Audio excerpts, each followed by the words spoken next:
इस्लाम के हम शैदाई हैं, ईमान के नग़मे गाते हैं। इस्लाम के हम शैदाई हैं, ईमान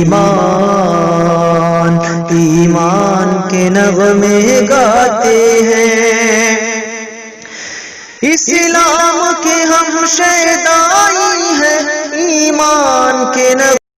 मैं आपको एक बहुत ही अच्छी शिक्षा के बारे में बता रहा हूँ, कुरान के बारे में। अगर मोहम्मद साहब की शिक्षाओं पर मनन किया जाए, हर शास्त्र में, हर ग्रंथ में, चाहे किसी भी समाज का क्यों नहीं हो, तो कुरान की शिक्षाओं पर मनन किया जाए तो दो बातें उनमें सबसे अहम है। पहली, मोहम्मद साहब की शिक्षाएं किसी भी एक देश या एक धर्म के लिए नहीं है, सबके लिए हैं। और दूसरी जो उनकी शिक्षाएं हैं, आज से 1500 साल पहले जितनी वो प्रासंगिक थी, आज भी उतनी ही प्रासंगिक है। जीवन का कोई पहलू ऐसा नहीं जिसे बेहतर बनाने, अच्छाई को स्वीकार करने के लिए मोहम्मद साहब ने कोई संदेश न दिया हो कुरान में।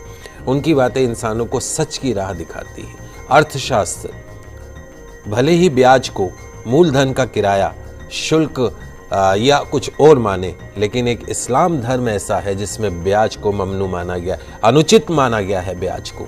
इस्लाम के मुताबिक ब्याज एक ऐसी व्यवस्था है जो अमीर को और अमीर बनाती है और गरीब को और गरीब बनाती है। 10% पे लोग ब्याज पे पैसा लेते हैं।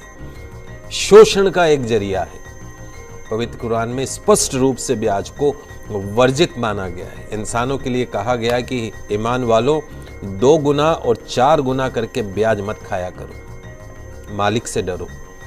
ब्याज खाने से बरकत खत्म हो जाती है, ब्याज की कमाई से बरकत खत्म होती है।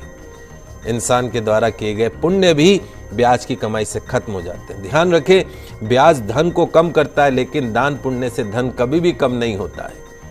तो जो लोग ब्याज हासिल करने का निश्चय कर चुके हैं और उसके लिए बहाने बनाते हैं, तो यह एक शैतानी धोखा है।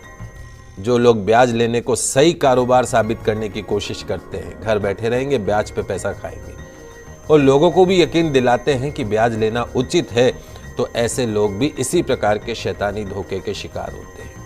जो लोग ब्याज खाते हैं, उनके बारे में कहा गया है कि वे कयामत के दिन खड़े नहीं हो सकते, उसी तरीके से जैसे किसी को शैतान ने छूकर पागल कर दिया हो। यह इसलिए क्योंकि वे कहा करते थे कि व्यापार भी तो ब्याज के समान ही है। अपनी बात को सही ठहराना।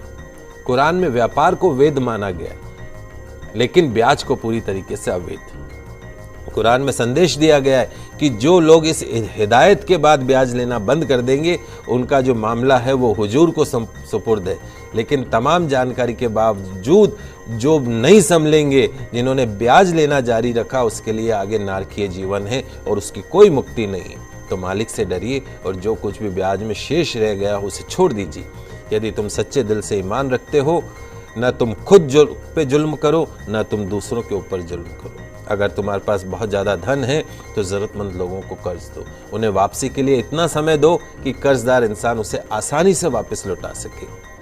किसी वास्तविक और अवश्य जो संभावी जो मजबूरी होती है, उससे अगर तुम धन न लौटा सको तो उस पर सख्ती मत करो, उसका अपमान मत करो, उसे और समय दो।